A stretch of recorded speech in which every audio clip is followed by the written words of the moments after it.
Hello, everyone. My name is Sakis Dekas. I'm delighted to invite you to the talk by Alexandra Mourgou. I'm the Hellenic Heritage Foundation Chair in Modern Greek History at York, and together with my colleagues of the HHF Greek Canadian Archives, we are delighted to have Alexandra, one of our team members. Alexandra is a postdoctoral researcher and fellow at York University and holds a liberal arts and professional studies postdoctoral fellowship, working on her project titled Musical Geographies and the Greek Canadian Experience in Toronto, Places, Cultures, and Diasporic Identities. Her research interests, however, and publications, she is about to publish her book in Greek, focus mainly on urban, cultural, and historical geography, and more specifically on the interconnections between space and music. She received a joint PhD degree in cultural geography in the National Technical University of Athens and the University Paris Panthéon-Sorbonne in February 2022. She holds a master's degree in architecture in the National Technical University of Athens and a postmaster's degree in urbanism at the École Nationale Supérieure d'Architecture de Paris. In the past, she has participated in European and national research projects in Greece and Turkey, and beyond the walls of academia, she has studied classical and traditional music and has participated in performances in Athens and Paris, and her involvement with musical performance has played a decisive role in her perspective on academic, theoretical, and methodological explorations, some of which we'll be able to listen and watch and think about today. Alexandra, I want to thank you very much, and I look forward to this very exciting talk. I also must say that tonight, for those of you in Toronto, we have a performance in the Greek town. Like old times, we are delighted that we have here some of the people who frequented Greek music places in the 60s and 70s. Yorgos Papadatos, Sylvia Mittler, Marcelo Puende. Thank you all very much for being here, and also everyone else who is attending. And we look forward to the talk. Alexandra, please. Thank you, Sakis, for the introduction very much. And I want to thank everyone that are here with us tonight.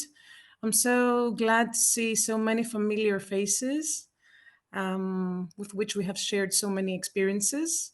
And I want to thank the York University and the HHF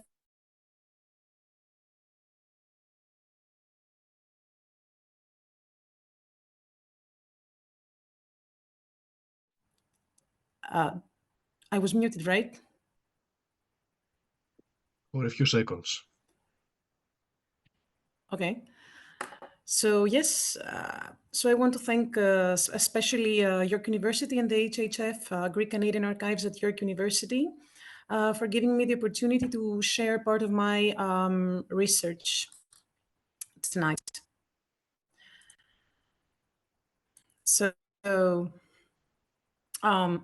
this presentation investigates the emergence of urban popular music in the Eastern Mediterranean port cities from the late 19th century until the interwar period, and the blossoming of Rebetiko in Piraeus, especially after the population exchange between Greece and Turkey in 1922-1923.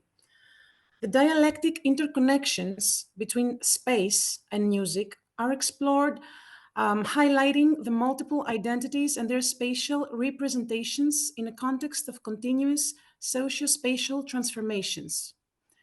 Those interplays are investigated on multiple scales, from the supralocal, meaning the Eastern Mediterranean, to the local, Piraeus neighbourhoods, and vice versa. On one hand, in the invisible aspects of everyday life, and on the other hand, on the elaboration of social practices and popular cultures related to the socio-spatial conditions which occurred. For this purpose, a hybrid methodological approach that draws from critical geography, ethnomusicology, history, and anthropology is employed to unveil the connections between these not obviously, I would say, related fields. On a theoretical level, space and place are perceived as always in process. And in this context, notions of music, culture, and space are examined through the social and spatial processes occurring within the case study.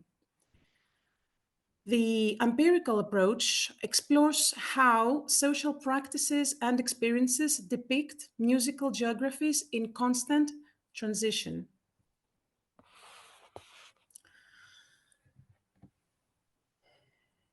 Population mobility and cultural circulation have been widespread phenomena in the temporal and spatial context of the Ottoman Empire in collapse, geographically speaking, in the Eastern Mediterranean and the Balkans. During the late 19th and the early 20th century, the Balkans and the Eastern Mediterranean area constituted the wide territory in which the emergence of national states, the construction of modern ports, and the blossoming of urban popular music coincided in space and time. These procedures were related to the modernization process occurring within this territory, coming along with the development of a modern urban network, as you can see in the map. Odessa, Istanbul, Thessaloniki, Izmir, Athens, Alexandria, Haifa, and other smaller port cities. A vast population that lived in this wide territory was consecutively dislocated to Piraeus and other Greek cities because of World War I, the Balkan Wars, and the population exchange between Greece and Turkey after the Second Greco-Turkish War in 1922-1923. Throughout these consecutive displacements, people transferred their experiences, cultures, practices, and of course, their music, elaborating social, cultural, and musical geographies in transition. Meanwhile, the Greek state was establishing itself as a national state, developing the corresponding ideological mechanisms to homogenize the heterogeneous population and consolidate European identity. Piraeus, as the biggest port of the Greek capital, evolved into the most significant industrial center of the country and the main gathering point for the displaced populations. Therefore, a vast part of the socio-spatial reclassifications was imprinted in its territory. Especially after 1922, its refugee working-class neighborhoods were formed as funnels of multiple identities and experiences in which the notions of there, wherever this there referred to, interlaced with the notions of here, Piraeus.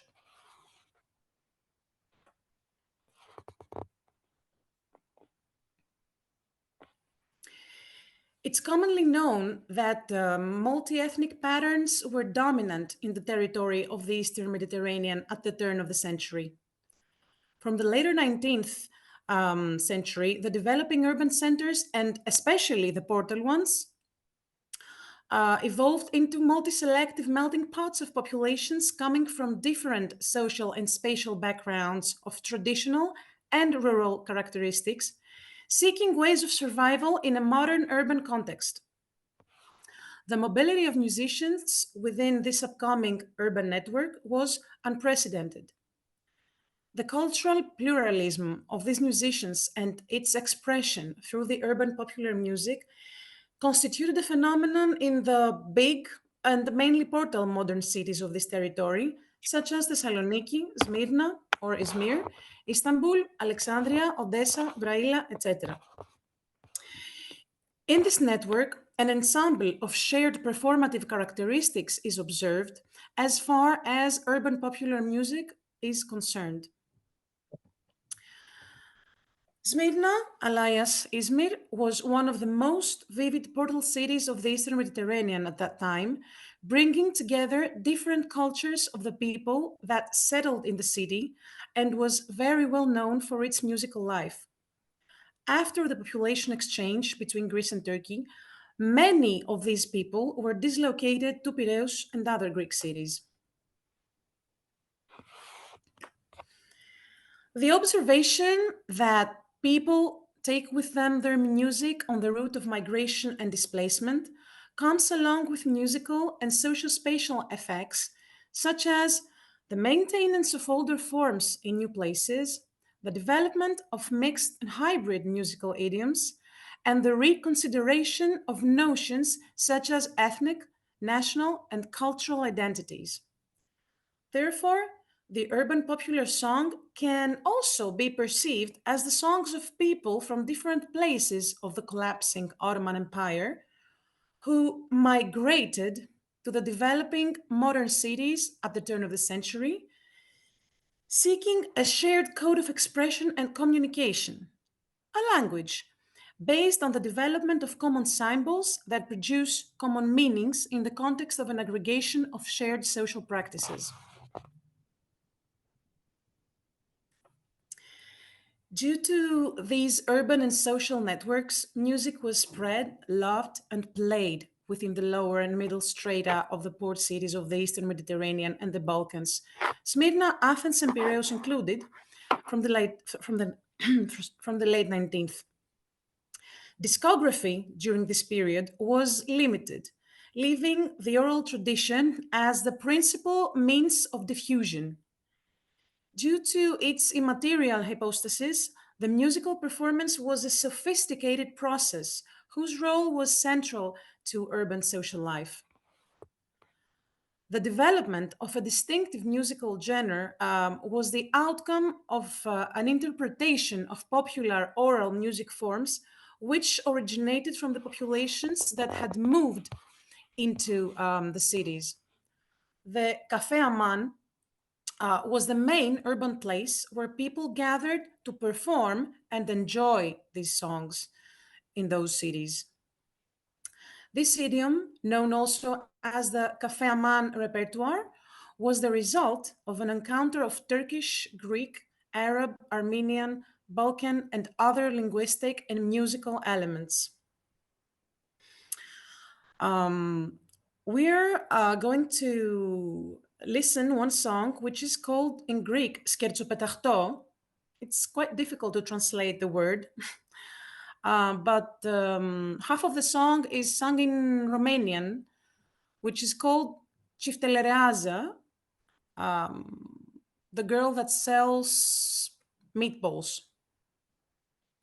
It's a recording which was I think it was taken some years ago, but the musicians, those musicians which are called Banda Jovanika, they are trying to trace the musical idioms of the 19th century. So I think it's worth listening to it.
Σαν σε βλέπω από μπροστά μου να παίρνας μικρό, μου ξετρελαίνεις πως μου το μυαλό.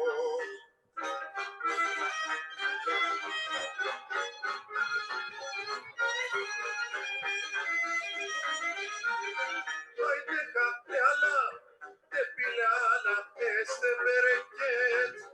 Si voi trebuie o trezura și un motociclet, să mă plimb pe strada mare ca un berechet. Mor fetele după mine, sub boia deștept. Hai! Haida!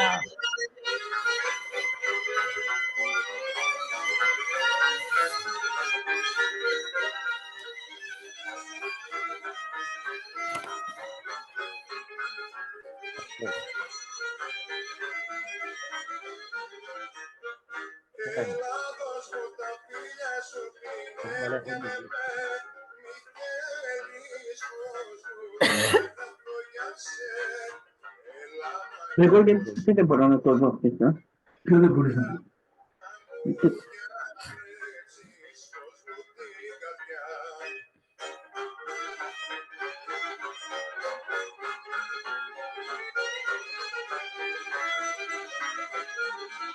Δεν σε βλέπω.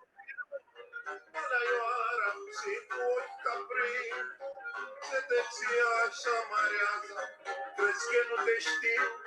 Mata e spalatorează, dacă sacagiu, si tu e scheftelerează. Θα σου δείξω.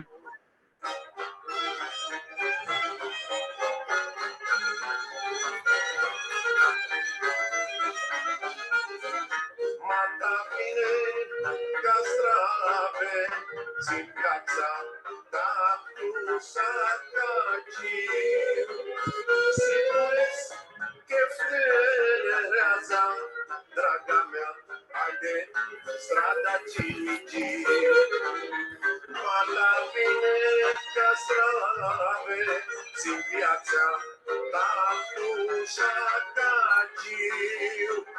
Si tu es scheftelerează, draga mea, haide, strada Cinigiu.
So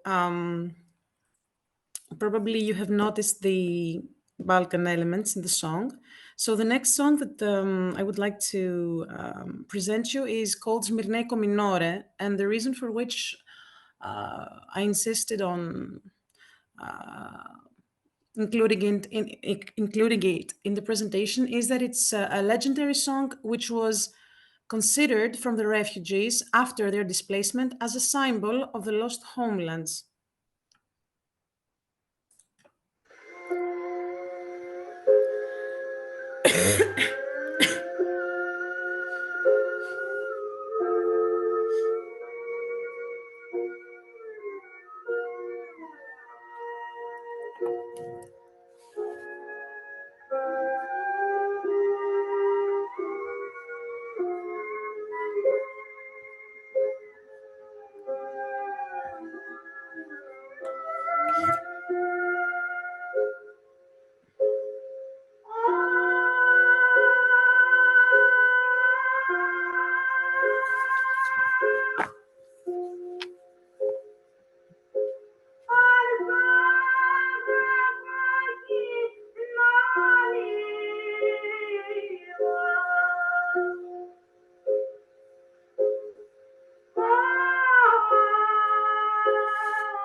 Don't be surprised by the fact that you have seen some images in the video from the United States, because this song actually was recorded in the United States, just as the majority of the songs at the time, and I will explain later the reason. But let me take you back in 1834 in Athens, when Athens was proclaimed the capital of the new national state. And 1 year later, Piraeus was declared its official port and an independent municipality. The period from the mid-19th century until the beginning of the 20th century was transitional, as Piraeus was growing into a modern industrial port city.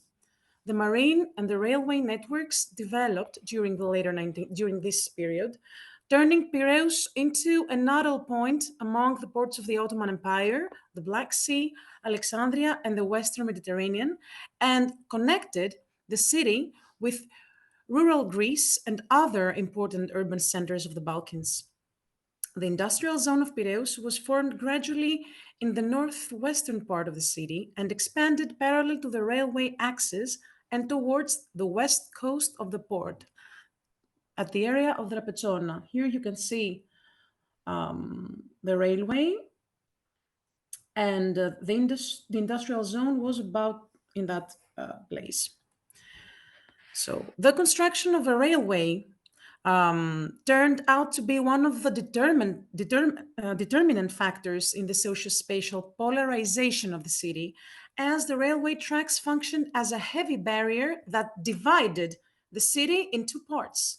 The southeastern, which was the commercial part and the place of residence for the privileged social classes, and the northwestern, which gradually evolved into the place of industrial development and residence for the disadvantaged strata. In the wake of the First Greco-Turkish War, the Balkan Wars, and a period of immigration to the United States in the early 20th, great numbers of people moved successively from the countryside to Piraeus. All those who were not welcome settled on the northwestern side, close to the rail tracks and the industrial zone, forming the first working class neighborhoods of Piraeus, as you can see in this map. Some of them are Agios Dionysios, Maniatica, Kaminia, Agia Sophia, Papadi. As people from very different origins and from all over the Greek territory were brought together in Piraeus, its newly formed working class neighborhoods became a regional melting pot, smelting heterogeneous cultural elements in a context of modernization. The working class of Piraeus during this period cannot be considered as a rigid social structure, however. Any attempt to classify those impoverished people strictly and objectively according to their position in economic production would collide with the reality of social and economic fluidity.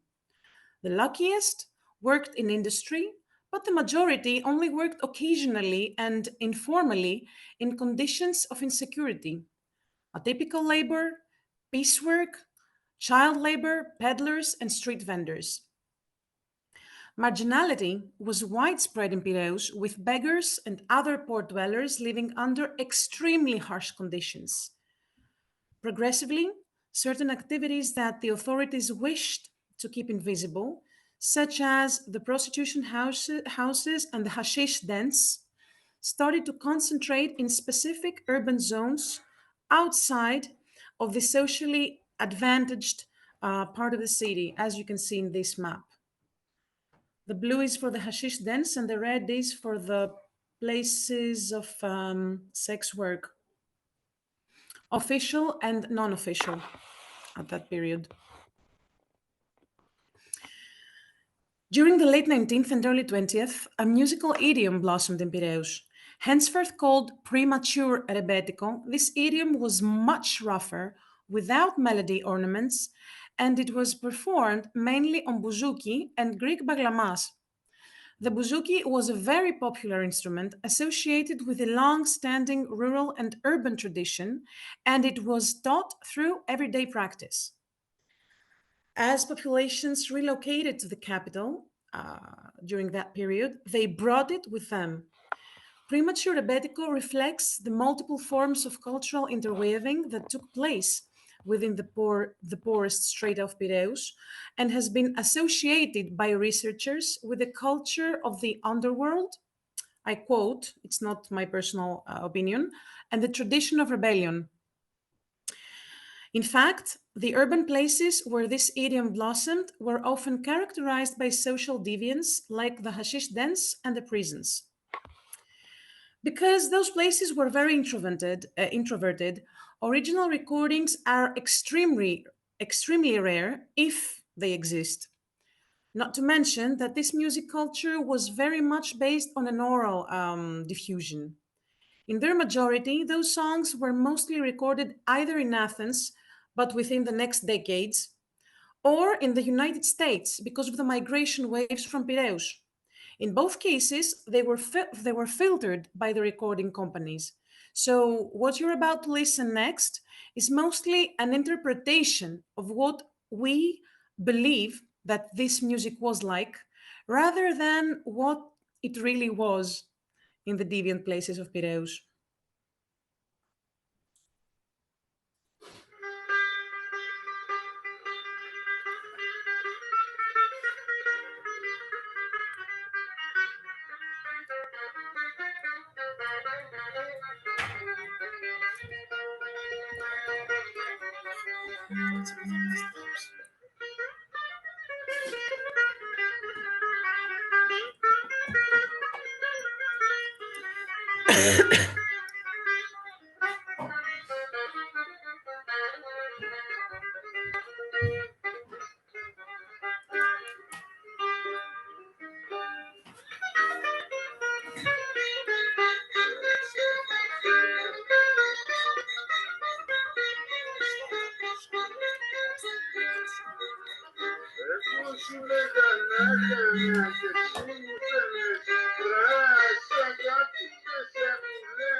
So, as probably some of you have noticed, there's this very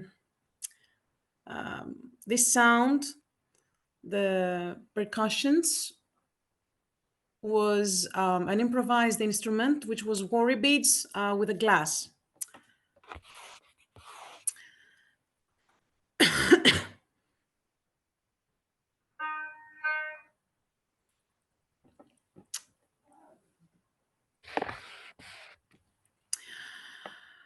The majority of the refugees from Asia Minor first arrived in the port of Piraeus after 1922-1923, where they temporarily stayed in camps until some of them were transferred to other cities or neighborhoods.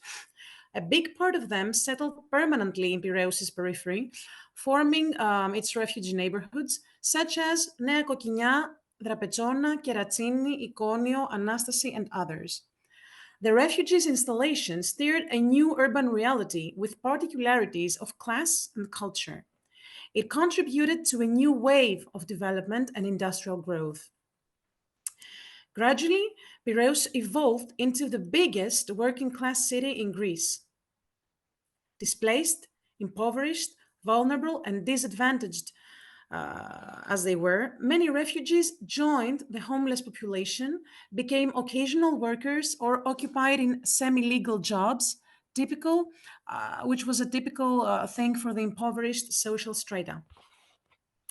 The interaction between the refugees and the previous inhabitants brought out new identities in space. The rearrangement of everyday life within these neighborhoods combined the poverty of the present with the cultural heritage of their past. People from very different backgrounds were forced to share the same places and spaces with only a few common points, mostly Orthodox religion and the indigent living conditions.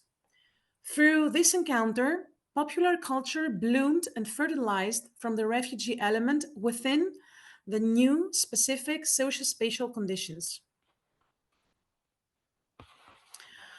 Focusing on the working-class neighborhoods of Piraeus during the interwar period and after the arrival of the refugees, we can observe fragments of all the aforementioned cultures. In the urban places of music performance, humans and practices of various origins were articulated, transforming those places into distilleries of interweaving socio-spatial and musical identities.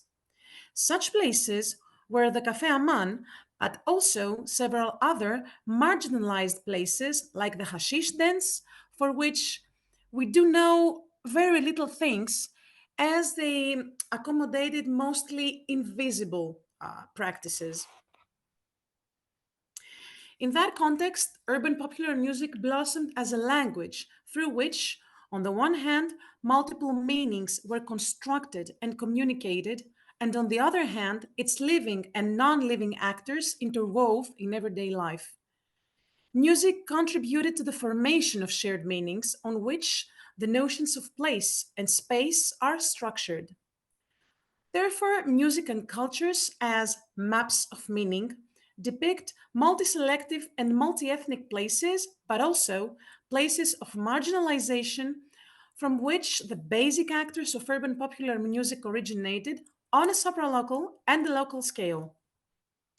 In that sense, Rebetiko can be perceived as an ensemble of practices and experiences related to music within the working class strata of the interwar period. However, the configuration of musical cultures was, among others, of course, determined by the invention of national ideologies and traditions. In this context, an Orientalist interpretation and representation of music based on the imaginary geography of East and West was adopted. This approach aimed to flatten the multicultural identities of the music, canalize it in a context of strict national cultural norms, and marginalize whatever deviated from the nationalist narration of or representation of a Greek Occidental identity. However, musical geography cannot be codified in such bipolar patterns, as this would bypass the emerging multiple identities.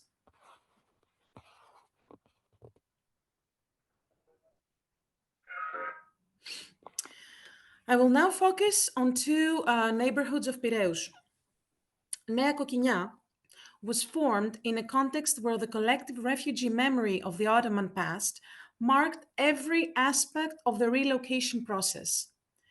The everyday life was based on the maintenance of symbols and practices of the notion of there and their realignment in the new place, turning Nea Kokinia into a small working-class, noisy refugee neighborhood. The collective memory of the refugees, in combination with the emblematic representation of Smyrna in the Neo-Hellenic imaginary, contributed to the creation of strong bonds between the sense of there with the sense of here. Moreover, the coexistence of typical and atypical labor contributed to the formation of a working class culture related to the refugee status. Nonetheless, social life in Nea was characterized by intense sociability, extroversion, and participation of women in social life. Manners, social relationships, and ethics reflected the cultural heritage, while the poverty and the indigence of the present informed the rest. One of my key informants, Stelios Vamvakaris, which was the son of Marcos Vamvakaris, one of the most famous Rebetiko musicians, is sharing. First of all, I must tell you that I grew up in a neighborhood where all these people were poor. Most of them worked to get by. Some of them were working in the port, others on trains, in the factories, etc. They were working in daily wage jobs. Coquinha was the best place for entertainment. There was everything you wanted. I'm telling you this, Alexandra, anything. Do we need to talk about the hard stuff now? We don't. Women, you could find women, anything you wanted.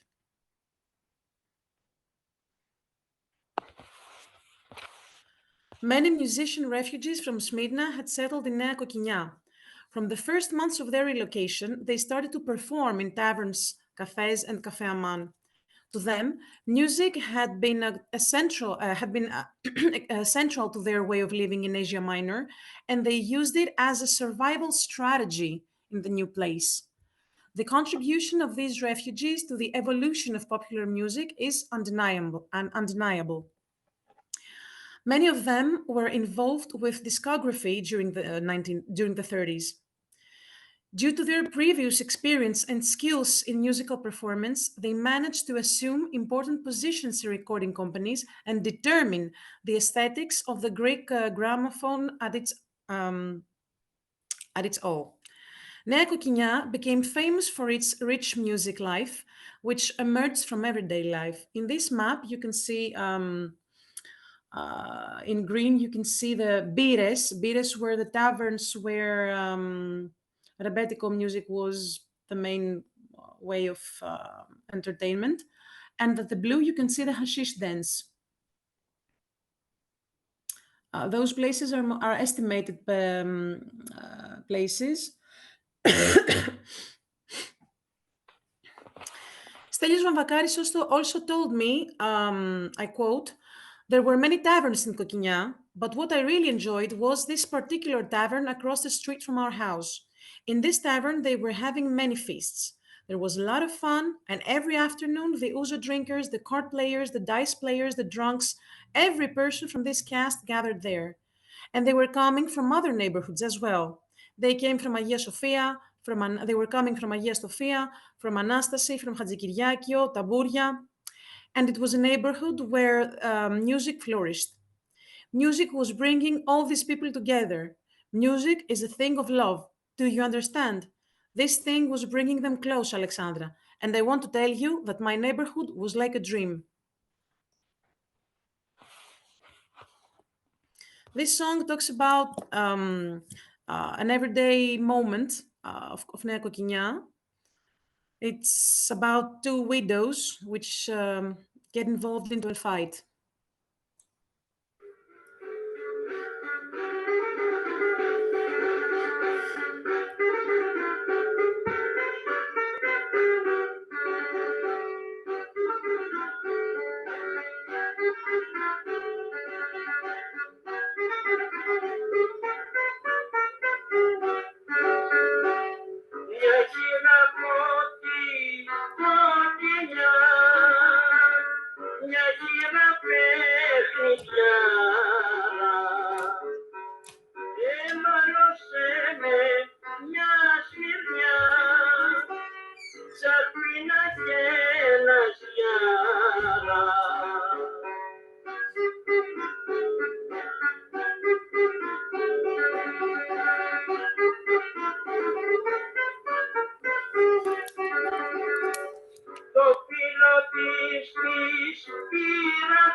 στο πλάτσου ρεύτηκες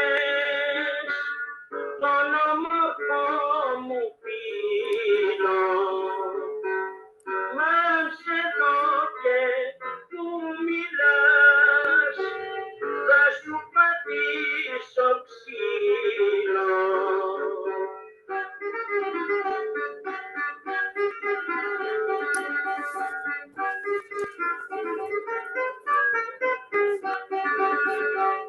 Και έτσι μαλώσανε οι δυο, οι όμορφες οι χείλες.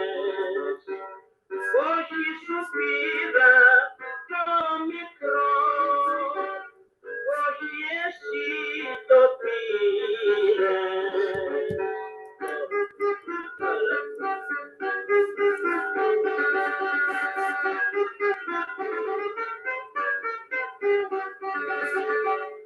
Μα έπειτα τα πείσανε και τον όμορφο νιώθους,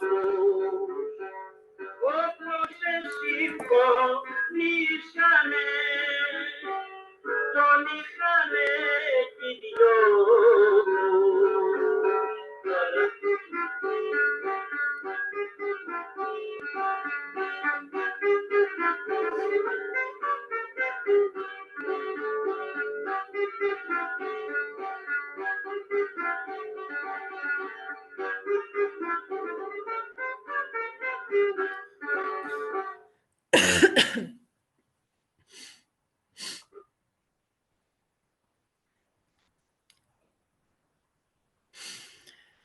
So, another neighborhood, Drapetsona. Drapetsona was one of the working-class refugee neighborhoods of Piraeus, developed between the industrial and portal infrastructures, the hashish dens, and the prostitution houses. Since its nascence, it has been the main reception area for the most vulnerable social strata that migrated to the capital. In the slums and the streets of Drapetsona, urban marginality was systematically reproduced. Beside the labor in the industry, deviant and illegal activities and professions were practiced by the impoverished populations, like smugglers, scammers, hashish dens, and sex workers. The consumption of hashish was a practice widely disseminated and shared among the previous inhabitants and the refugees, and was somehow related to music. Nevertheless, urban popular music was not practiced only in marginalized places. On the contrary, it was a significant part of everyday life in the small taverns, in the shops, in the workshops of musical instruments, in the cafes, and even in the streets. Three key informants, Vasilis Pisimissis, Stavros Kourousis, and Nikos Mafesis. The last one is a musician of the interwar period who lived in Drapetsona and is also known as Nikos Trelakias, share their experiences of the neighborhood. So Vasilis Pisimissis says that sex working came together with the underworld, lover boys, pimps, junkies, outcasts, a whole world whose action starts when the night falls. Stavros Kourousis claims that in Drapetsona there were the hashish dens and the brothels. In other words, the underworld was in one place. The bridge of Drapetsona connects two worlds, the despicable reality of Drapetsona on the one hand and Piraeus on the other. Yet, many Rebetiko musicians lived there, especially during the 30s and the 20s, like Kavouras, Jovan Tsaous, Anestos Delias, Lazaridis, and the instrument manufacturer Kalivopoulos. And Nikos Mafesis says, shacks, shish dens, drug dealing, brothels, smugglers, criminals. Those years were lit. For 5 or 10 pennies, they would kill, just like that, out of love or magia. Another word that cannot be translated easily, at least by me. The encounter of the refugees' musical culture with the music practices of the previous inhabitants under the situation of poverty and hard work led to a gradual elaboration of common identities whose features were the extrovert character and the cosmopolitanism brought by the refugees' homelands, combined with a culture of a working class living under indigent conditions in and out of the social margins. Therefore, a common consciousness developed with social and political impact. Paraphrasing Jackson, slums and dwellings and refugee houses were regarded as parent of the disorder and the nursery vice. The presentation in the official discourse, of course, of Drapetsona as a dangerous and inaccessible neighborhood is related to the attempt of the authorities to connect Rebetiko with crime and to castigate the working class and its cultures. Another Rebetiko musician that lived in Drapetsona narrates,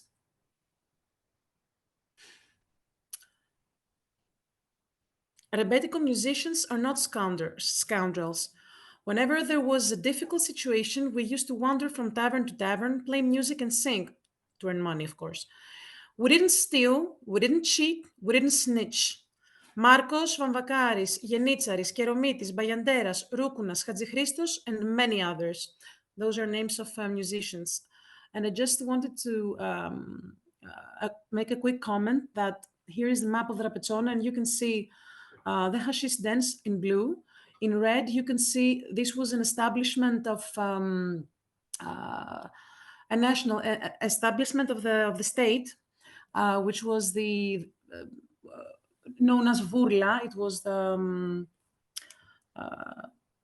brothels, the official brothels, and in the dots you can see the places where sex working that was not official, the places of the sex working that was not official. And in the yellow dots, there were the taverns, the cafes, and other shops with urban popular music.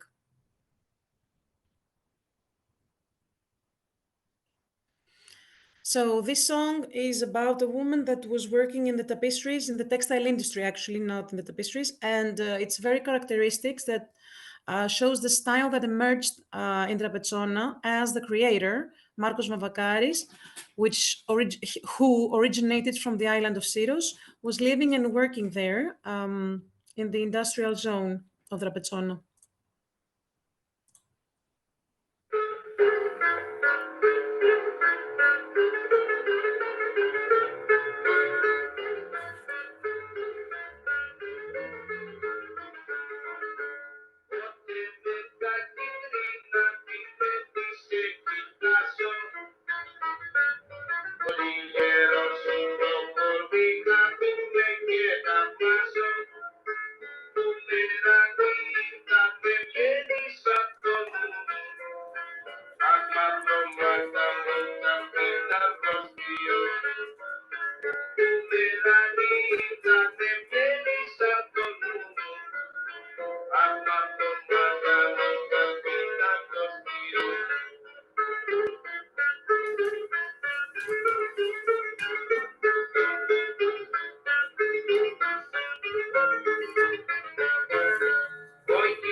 Population mobility led to the elaboration of social, cultural, and musical geographies in transition. For this reason, the cultures and the music of the neighborhoods of Piraeus depict at the same time multi-selective places as well as places of exclusion and marginalization on different scales. Rebetiko was established as a critical aspect of social life and identity making despite the repressive policies that affected it, describing its places as dangerous and inaccessible. I assume that its link with deviance has been underlined systematically in the context of general castigation of the impoverished strata, the working class, and their social practices. Through the articulation of these identities, the popular culture of the working class and refugee neighborhoods blossomed and diffused beyond any social, spatial, or temporal limit.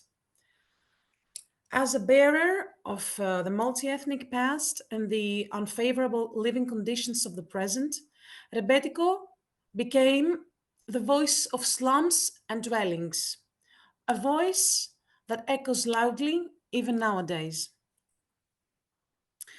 Thank you very much for your attention. Thank you, Alexandra. This was wonderful, and I have really quite a few questions myself. I just want to say that it's very important that we had the chance to listen to you and the music you played in association with the findings of several years of research. And I look forward to reading the book in Greek, which is actually called Places of Rebetiko. But why don't we listen from first from our audience? If you could just click the reactions button and raise your the hand, I should be able to see you. Is anyone who wants to ask any questions or comments for Alexandra? Yeah, I have a question. We're on mute. Hello, Rowan. Hello, can you hear Hello, me? yes. Yes, we can hear you. I just want to ask about the repetitive nature of the Rebetiko music that reminds me of Sufi music and where they were going around and swirling dervishes.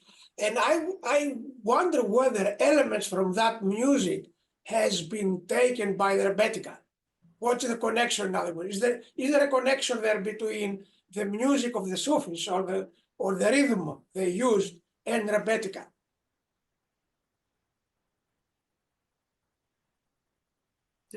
Do I answer? Thank you. Or- Yes, I think we can take one question at a time. Yeah. Okay. Actually, this is a great observation. It's true that there are many connections between Rebetiko music and the Sufi music, actually, and especially as far as not only the musical elements but also the practices, the way that people were doing things and how those things were linked with music. And the reason is that before the population exchange, for many years, for hundreds of years, those let's say social networks were communicating. So music is something that goes from one place to another, and social groups that share their music, they start to share their practices as well. So it has been and especially the thing about the Sufi music and Rebetiko has been an object of study from Ottomanologists as well. Very nice. Okay, Alexandra, thank you very much for a beautiful presentation. I really enjoyed it and I learned a lot of it. Thank you. Thank you very much. Thank you so John? much. John, good to see you. Hi. Yes. Thank you so much, Alexandra, for the presentation. I apologize. I missed the first most of the presentation. The first half hour was in another meeting. So maybe I missed this, but you know, I've discovered, you know, Rebetiko music a few years back, and I've, you know, just explored a lot of in the range of Rebetiko music, and I'm just wondering if you could speak to that a bit. You know, some of the songs that I just caught were you know, very local to the you know, the Marcos genre, but there's such a wide range. The song, actually, the first song that I heard with the widow song, the Two Widows song, was I'd never heard before. It was quite nice. But you know, not just the range, but also the instruments as well, and some of the big singers, the female Rebetiko singers. I think that's something that, you know, I was hoping you might be able to speak to a bit. And it's just interesting that you mentioned this in the music of the refugees, but you know, Marcos wasn't a refugee. He was, you know, he was from an island, and yeah, I mean, it's the refugees from different parts of you know, the Asia Minor, you know, were there different, you know, do we call that all Rebetiko? Are there variations, you know, different types of music that we can distinguish? You know, that's all I wanted to know. Yeah. Thank you for your question. Well, first of all, of course, Rebetiko is not about only the refugees. It's about all the people that lived within, not only in Piraeus. Piraeus is just my case study. And the most well known because of the fact that those people were discovered by the record companies, and so we know them. Of course, similar songs were sung in Patra, as we know. Yeah. And many were recorded in the U.S., right? Yes, Yeah. but as I mentioned also in the presentation, this idiom that blossomed in Piraeus traveled to the United States, which were preserved and then came back in the records. Anyway, discography is another thing, because discography always filters the music, because it's a means of production. So it's not the same with the music itself. Firstly, because at the time they needed to fit the song in 3 minutes, which was not at all the case in live performance. And secondly, because it had to be, let's say, the director of the company used to provide his opinion and impose it sometimes in order to, because the purpose of the disc is of the record is to be sold mass in quantities. Sorry, because I missed. Your question was about the range of music. About the range. Yes, and instruments. Actually, this is a very good question, and there is no answer. If you ask 500 people what they believe that Rebetiko is, from a musical point of view, from a social point of view, from a spatial point of view, you get 500 different answers. This was one of the things that really took me by surprise when I was doing my research, that there was not a common opinion about that. In any case, it's let's say that the word Rebetiko is a signifier that includes so many signifieds, so many different signifieds, which depends on the experience of the one that I think that it's a word that can be understood or perceived by the experience. In any case, so I wouldn't give a definition of Rebetiko. This would be very controversial to its nature, because Rebetiko can be songs that come from the islands, songs that but it's not only all the songs from the islands Rebetiko. Can be songs that they remind to Kalamatiano, for example, but not every Kalamatiano is Rebetiko. So I think it's It's an ensemble of musical elements and practices and the lyrics that shape some of the signifieds of this notion. Thank you, Alexandra. Someone else who'd like to ask? Yes, I have a question about Yes. the culture of the Rebetiko. I think you did a marvelous presentation of the transfer of the music from the different parts of Anatolia and other areas to Piraeus. After the population exchange, I'm assuming that trade stopped between the Turkish Ottoman Empire and Greek mainland, where and of course Rebetiko is always associated with the hashish and all of the illegal activities. Where did the hashish come from after they left and went to Piraeus? Well, firstly, I just need to make a very small observation that it's not, personally, I don't believe that Rebetiko is associated, is very much associated with hashish. Yes, on one hand it is, because there are songs that they talk about hashish, but in general, the quantity of the songs that are included, let's say, that can be included in the notion of Rebetiko are so many that the ones that talk about hashish or drugs or consumption or anything are a really very small part, which when I found out about that, it took me by surprise. In general, there's this narration, this imaginary of Rebetiko, which it has been exoticized. Rebetiko as a notion has been exoticized through this approach, which is not, this is not to say that, how can I put it? I can understand why it has been exoticized on that part, but on the other hand, the contemporary research has revealed the so many other faces of Rebetiko and of urban popular music, and this is one of the reasons that I always prefer to not to talk about Rebetiko, but of Rebetiko and urban popular music. As for your question, I really don't know. It's not something that really I have delved into the networks of hashish trade.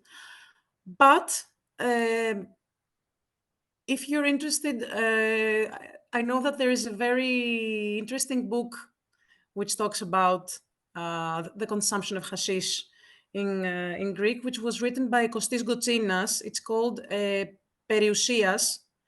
And in case you're interested in this, I really recommend it. Thank you. It talks about hashish as an everyday practice and hashish as the trade network in general in the Eastern Mediterranean. Thank you, Alexandra. George Miminis. Ευχαριστώ πολύ. Sorry. Okay. It's in English. Okay. I'm connecting to you through Newfoundland, Canada. It's a big island in the North Atlantic, the closest place to Europe from North America. I was here a university professor, but I also developed a group with Greek music, the Forgotten Bouzouki, το ξεχασμένο μπουζούκι. And it's still on, and we've played for 25 years all these songs, Rebetika, the old Laika, Titanis Hadjidakis, and all those. So it was not just Rebetiko, but Rebetiko was pretty much my passion, my love, because it is so much company thing, Piraeus. Well, you know, it's fun, okay? It externalizes things, and it's not on stage with big stages and all that. So, anyways, my question, that was a comment. I just wanted to show off. And the question that I have is, what do you think is the Rebetiko situation right now in Greece? I'm not talking about new songs, because there are quite a few new songs. There's a heck of a lot of junk, but quite a few new songs. But still, I think that the old Rebetiko, I have observed that is still played by, fortunately, even young people. So please, if you can elaborate on that, would be great. Thank you so much. Thank you for this wonderful question. It's been one of the questions that I've been thinking about during many years. And I think that one of the answers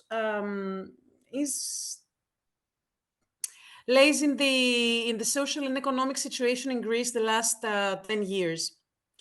What I want to say is that it's not the first time that we have a revival, let's say. Well, I don't really embrace the term revival because it presupposes a death, which is another conversation. But let's use this word now for just to communicate. So it's not the first time that we experience a revival, let's say, of Rebetiko. Okay, this also happened during the colonel's junta, and later in the 80s and in the 90s, as Rebetiko was considered as a part of the world scene and ethnic music, whatever. But I think that after 2011 and after the crisis and the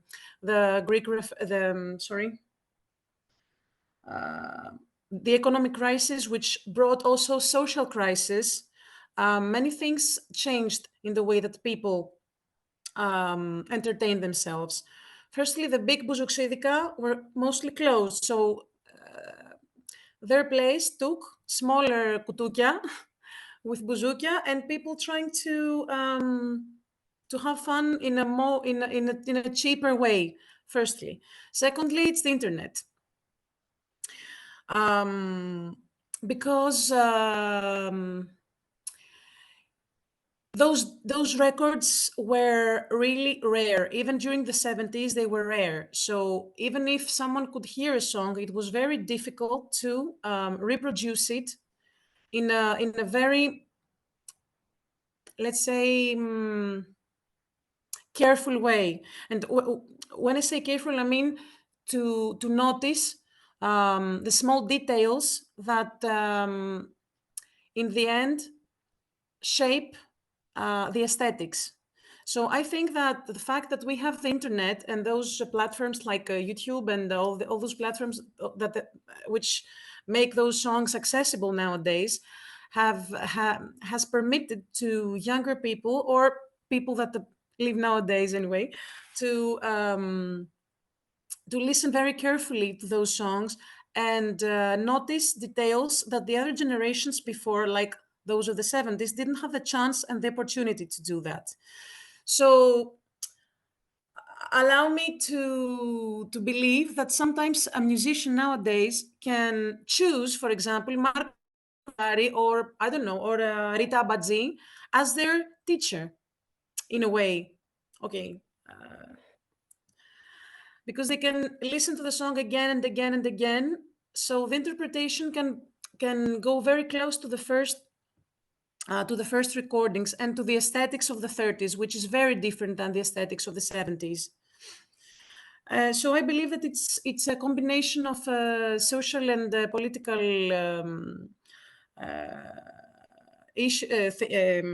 factors, and of course the internet. And this is a very personal opinion that I'm going to express right now, because I believe that cultural questions become political questions and vice versa. political questions become cultural questions. I believe that the fact that this music has been, let's say, embraced by people in periods of crisis, like the economic crisis, or even earlier during the colonial junta,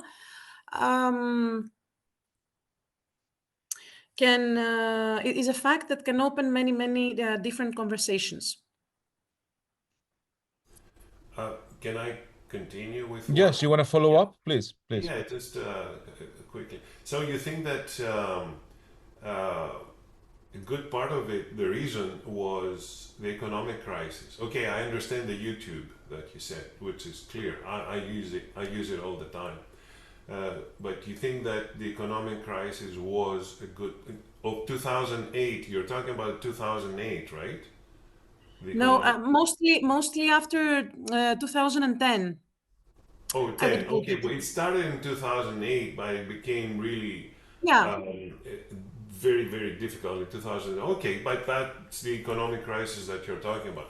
So that was what, in your view, or you've discovered that from your research, that was the time that many people started going back to Rebetiko again. To be honest, it was not my focal point, Rebetiko nowadays, but because I interviewed many musicians, and as a musician myself, amateur musician, but as a musician myself, and of course as a person that has lived in Athens and I have seen how the places of entertainment have transformed during these years. I strongly believe that in this period, the economic crisis and the way that people had to change their minds and their way of living had a decisive role in that impact. Yes, I do believe this. Okay, thank you so much. Thank you. Any other questions for Alexandra? Yes, I have one. Γιώργος Παπαδάτος, and then Jason. Ιάσονας Ροδόπουλος. Έλα, Γιώργο. Alexandra, I'm very much impressed with your presentation.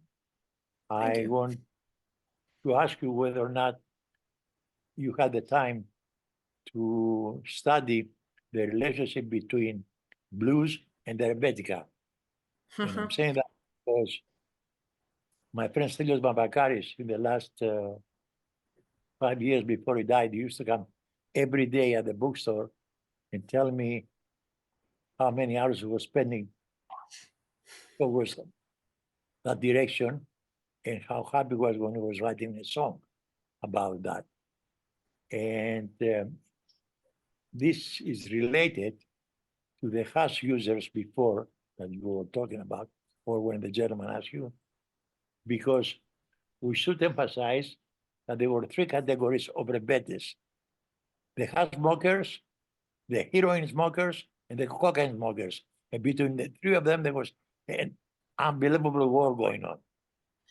So, Babakaris Stelios, last time he wrote a song, I'd like to say it to you. He said, what is this? What is this? Kalamata ρε μαλάκα made in Greece. Το κάπνισε ο Jason και είπε Kyrie eleison. So that's what he used to do.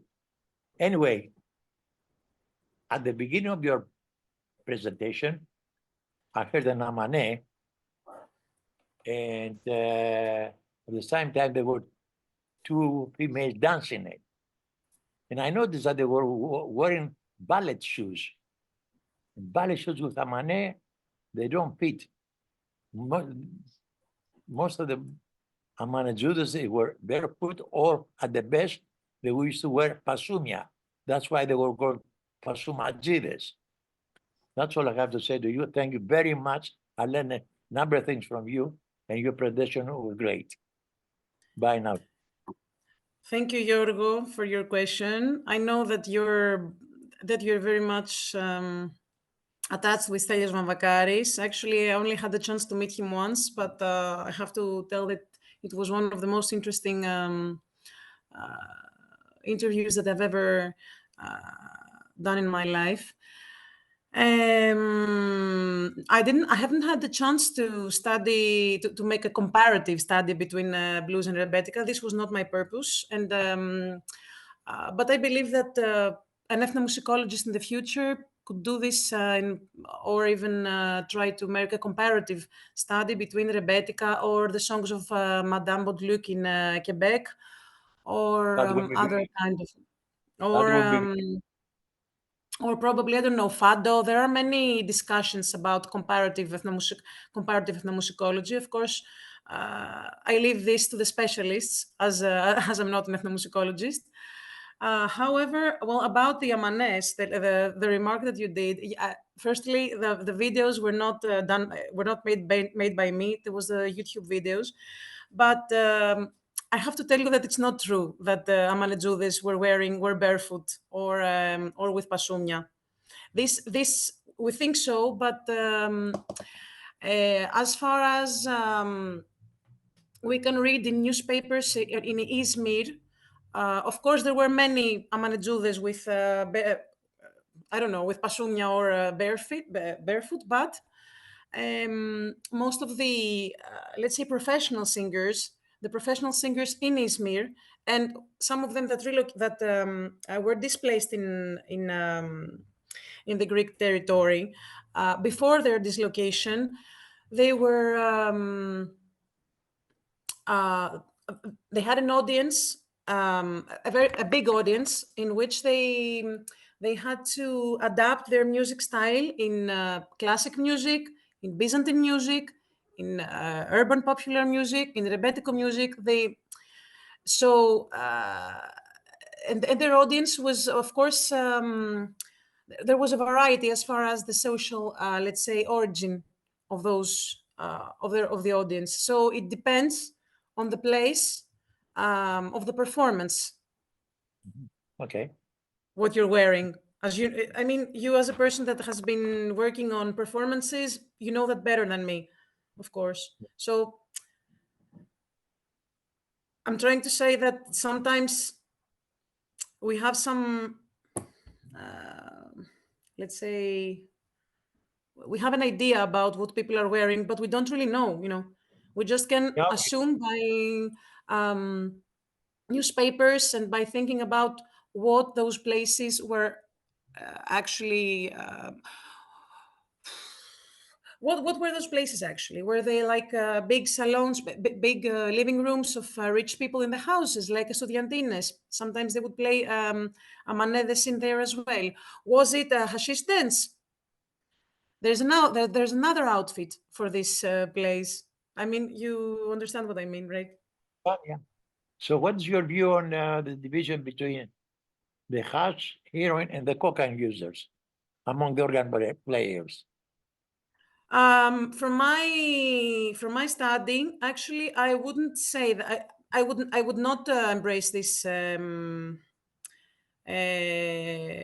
separation, because there were people that, of course, hashish was was commonly used in Piraeus. For the poor people. For the poor people. Okay, for the poor people, of course, there were cocaine. I mean, there were hashish dents with cocaine as well, but it's not that Rebetiko is linked. You don't have to use drugs to be a Rebetis or Rebetisa. And for example, sorry, Kolisa, Georgis Papazoglou, for example, and his father and mother, and Agela Papazoglou and Vangelis Papazoglou, nothing to do with those things. And okay, yes. Well, I have forgotten to say something about the role of women, because someone asked and I didn't answer that question. Do you want to answer it, Alexandra? Do you want to answer it now? I just want to make a small remark, a small observation, that the role of women is mostly silenced in the history of Rebetiko. We know that. We mostly know about singers, and in the records, most of the instrument players are men, which was not. I don't know. I haven't proved that, but we have strong. I have strong. Sorry, υποψία. Suspicion that. Thank you. Suspicion that there were much more female instrument players than what we believe. Also, women in Rebetiko are usually considered as an alterity. For example, they are described even in songs where female singers sing. They're either the Magisa, the Mortisa, the badass, whatever guy that do drugs and she's not good, or she will be the good. She's always an alterity. It's at least in discography, in the recordings, because I'm always trying to see discography as another part of what was really happening in music. But there are some good exceptions of songs, like the song Tragiasca of of Marcos Vamvakaris, and the song Γίνομαι άντρας, I'm Becoming Man, of Panagiotis Toundas, which are very much interesting about, which are based in true stories, in stories that has been proved that they're true stories through the newspapers of the time, and that they can really raise questions on the queerness in those places. I think it's very clear, if I may ask something as well. I think it's very clear from your presentation how involved you are and how much work has gone on into distinguishing between reality, so to speak, as it can be traced through the historical record, and perceptions of Rebetiko. And that comes across all the way to the 2010s, let's say, almost to the present. I have a historical and methodological question. So two. Oh. One is a historical question is about when and how does Rebetiko break out of the walls of poverty in Piraeus and begins to become, so to speak, dangerous? So when do the authorities, let's say, begin to notice? And I have an idea, but I think I would like to hear what you think about it. When does it become, let's say, potentially dangerous and deviant for the authorities, not for the people actually who participate? The second is to bring to your current work. How do you see the connection between music and place in the different setting that you're looking into, that is Toronto, Greek town in the 60s and 70s? Thank you very much again. Thank you for your questions. If I understood correctly, you asked me when and how did Rebetiko get out of Piraeus? Exactly. Yeah. How does it get out, and when did it start to be considered as dangerous? Okay, if it happened in different times, yeah, it will be useful to know about both. Because you're raising, probably it wasn't your intention, but you're raising too many questions, which are very, very interesting. Well, first of all, I wouldn't say that Rebetiko has ever been closed in Piraeus. On the contrary, Rebetiko has many, let's say, mothers in different places, in different origins. But one of the aspects of Rebetiko is all this multi-selective thing in Piraeus, which condenses what was happening in the entire, let's say, Eastern Mediterranean and the Balkans. So I wouldn't say that Rebetiko has ever been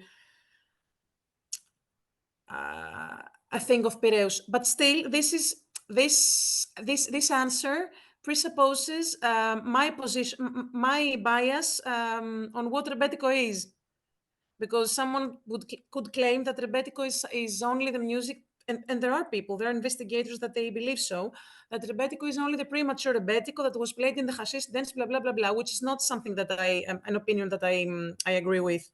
So in my opinion, it's not that simple to give you an answer as far as that. But when it was, well, for sure, during the 30s,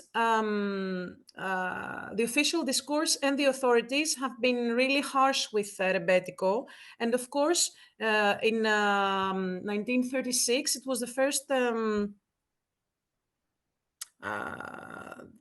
actions of logocracia, of censorship. censorship against Rebetiko. The Metaxa dictatorship. Of censorship, which was not exactly the way that we think it was actually from the legal point. But anyway, that's another conversation. I think that during the 30s, and because of the whole political movements that were happening within the industries, the authorities were really worried about that. But the contradiction between I think that the contradiction between the authorities and music can be located in two points. First point is the point of class, which I think that from this aspect, the thing of the class can be located during the 30s and especially in 1936, and can also be located in the let's say national ideology. The construction, the invention of a national tradition, which, of course, during the 30s was very much intense. But this was a story that began during the 19th century, from its beginning, from the beginning of the blossoming of the urban popular music. There is this, let's say, contradiction between the official discourse and the music. To give you one last example, no, two examples. Sorry. For example, during the late 19th century, the newspapers were talking about the Café Aman of Athens.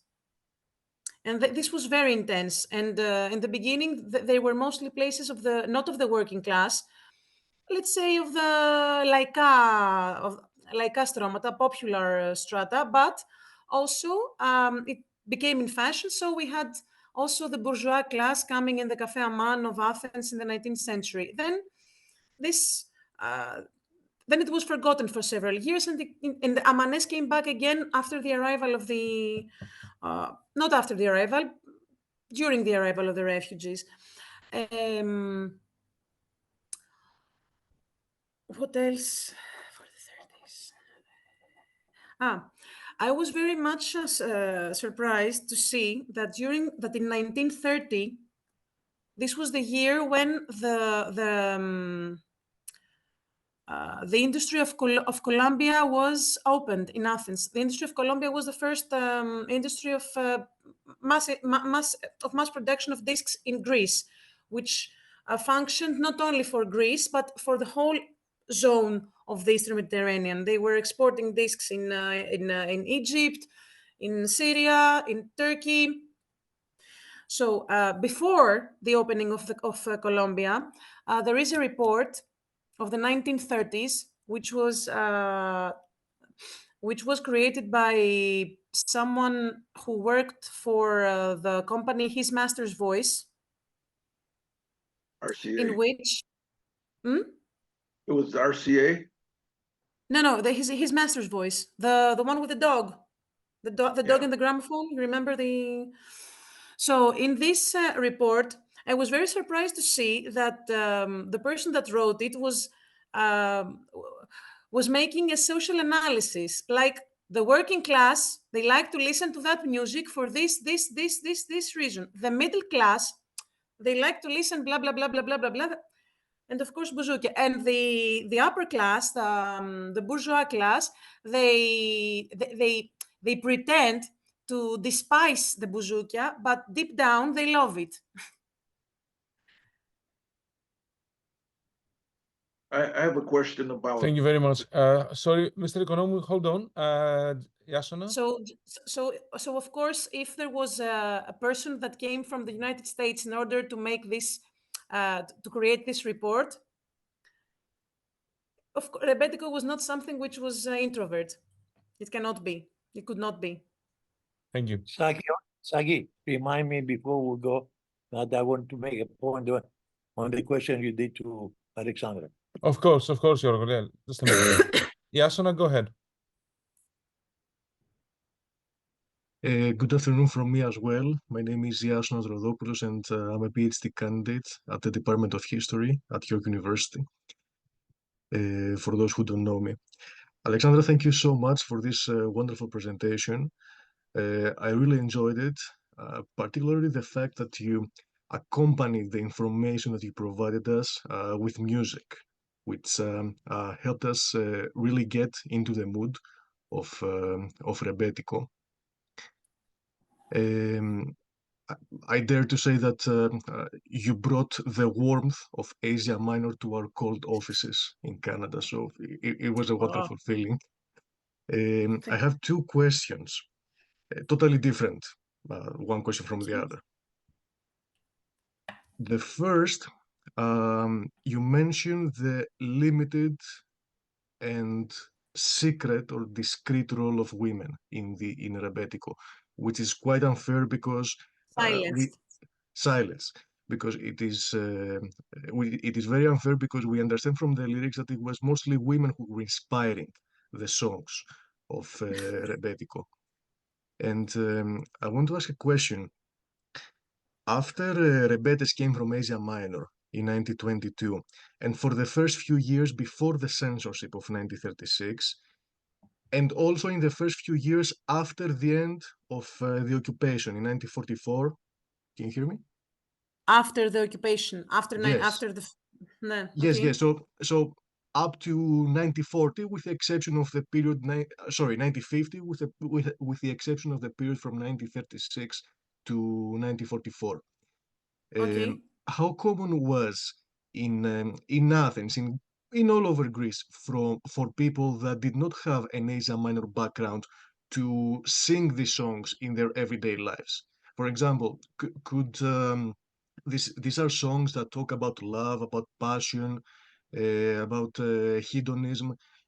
Could a man sing a Rebetiko song as a chant, as a cantata to a woman that he loved, or would this woman find this offensive, or would she be flattered? That's an interesting question you're asking me. I cannot really answer to you easily. I don't know. I think, well, okay. Firstly, it's Rebetiko is not a thing that has to do with Asia Minor. Is that clear? I mean, Rebetiko is something that has to do mostly with working class and refugee neighborhoods, at least after 1922. So, and I think that there is a huge gap between the interwar, even until 1936. I mean, the censorship didn't stop people from singing, not even did the Second World War. But of course, the production of discs was stopped because the Columbia industry was closed. People used to sing songs, even create songs. There are many songs of the Second World War that we know nowadays that were written by musicians of Rebetiko, like Bayaderas, for example. That's another thing. Anyway, I don't think that I cannot answer to you if she would find it offensive. Personally, because my mother's origin is from Piraeus and my grandmother was from Piraeus, I don't think that she would find offensive unless it depends on the song. If he was, for example, I don't know. I think she wouldn't find it offensive. But this has to do with the person's culture. I really don't know what to answer. I can only tell you what I believe that could happen in my ancestors. It's too personal. It's not the truth. I can feel you because my ancestors are from Smyrni. The second question is from your presentation. Close to the beginning of the presentation, there was a slide with a picture of 10 different baglamas and bouzouki instruments. Okay. I was wondering if you can tell us a few more words about them. Well, this is a picture that was drawn from Ilias Petropoulos. He has tried to imprint the different kind of baglamas and bouzoukia. I don't know if I can tell you a lot of things. Okay, number one reminds me a little, and it would not be accurate because it's not a photo. You know, it's a drawing, and not even a precise one. For example, number 1 reminds me a bit of, I don't know, tambouras, but anyway. Or number 10, it must be skaftos baglamas, which I don't know the terminology, as you can understand in English. Number 12 is must be a very small baglamas, which can be called kutala sometimes because of the size. Some other bouzoukia here are most seem like lauta, but I don't know. It's and even Elias Petropoulos was drawing things that he believed that they existed. Elias Petropoulos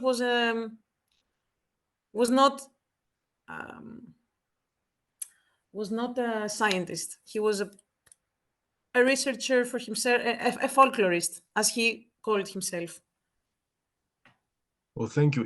Even the name that you mentioned, I didn't know them. I only knew Lauto. So thank you. I just assume the names. I'm not saying that it is. I'm just telling you now spontaneously what I think they are. From where I think that Elias Petropoulos was inspired, to be precise. Thank you. We Thank go you. back to the question I asked Alexandra earlier, Yes. and I think Yorgos Papadatos Yes, wanted yes. to make a comment. I don't know if it's the appropriate time, Please. but because I don't want you to take your time, but Sakis, after the Civil War, 1949, and I have done a great deal of research for this, for the book I'm writing, and a number of people, Greeks, were divided in 3 camps.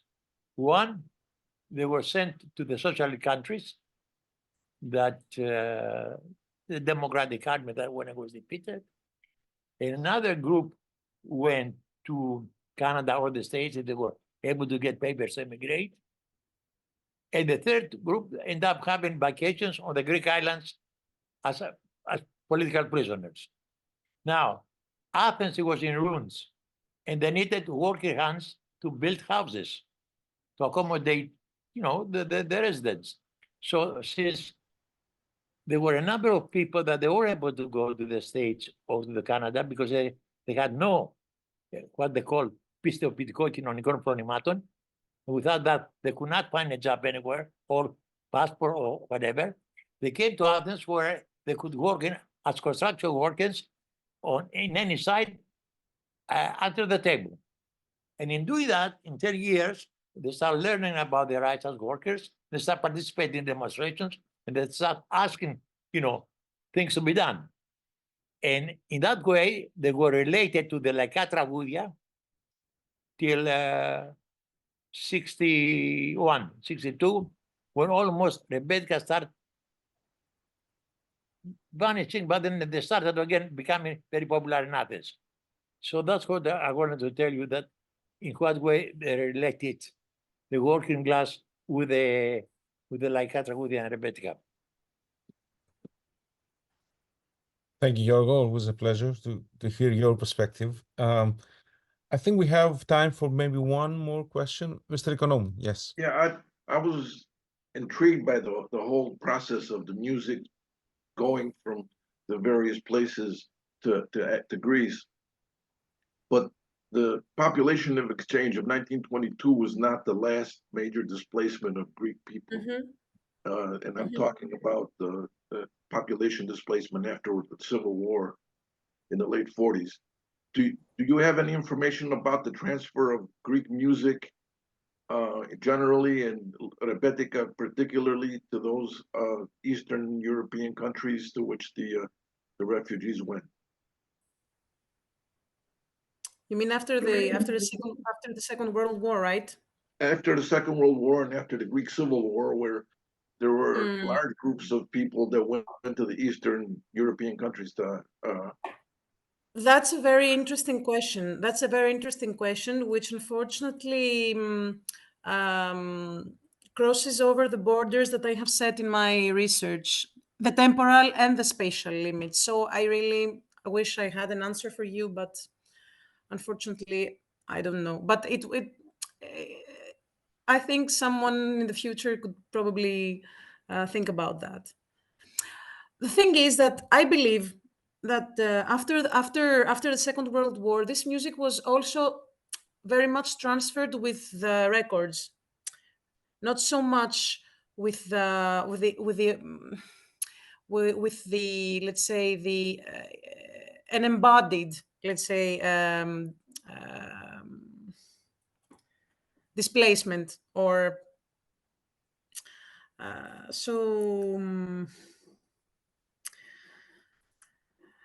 the question. So probably, I believe that maybe a different methodological approach would also would help to answer this question. The thing is that after the 40s, and during the 40s, not after the 40s, the social networks, let's say, of Piraeus, as far as music is concerned, was a bit transformed.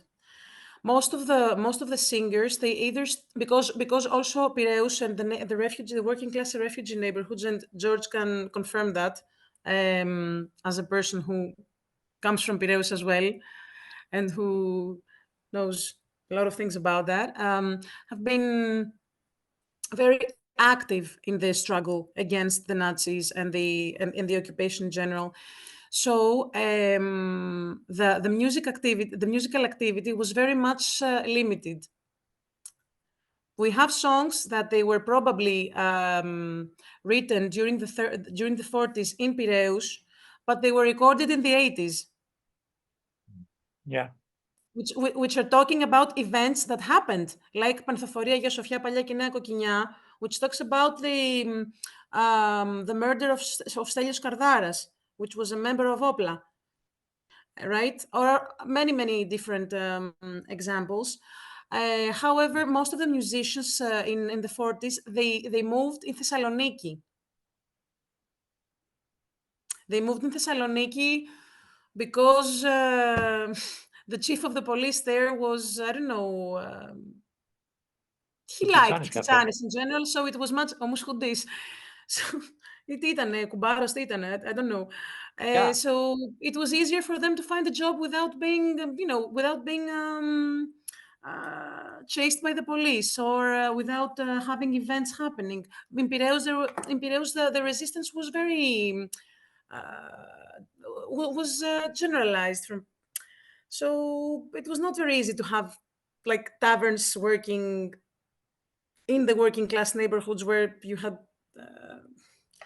I don't know, people from EAM or Opla doing things. But I'm not a specialist of the Second World War anyway, so. I think it's great that we get the chance to talk, at least sort of in this phase of the presentation in the questions and answers period, about these other sort of histories of Rebetiko. But I think it's also a good point to end our presentation and thank Alexandra for this wonderful talk. Very informative and lively and musical, of course. For those of you who are able to come to Toronto or are in Toronto, will hopefully have the chance to listen to Alexandra's talking live when she's going to be talking during our conference on May 9th and 10th, the Greek Canadian Studies Conference at York, hopefully. So we'll be looking forward to hear what Alexandra has worked on for the last year or so on the music and space, on the intersection of music and space in Greek Toronto. Alexandra, thank you very much. And especially all of you, have a good weekend. Thank you, Sakis, and thank you all for your questions and for being here. Bye, everyone. Take care. Thank you, Take care, Alexandra. you Bye. too. Bye. Γεια σου, Αλεξάνδρα. Γεια σου, Γιώργο.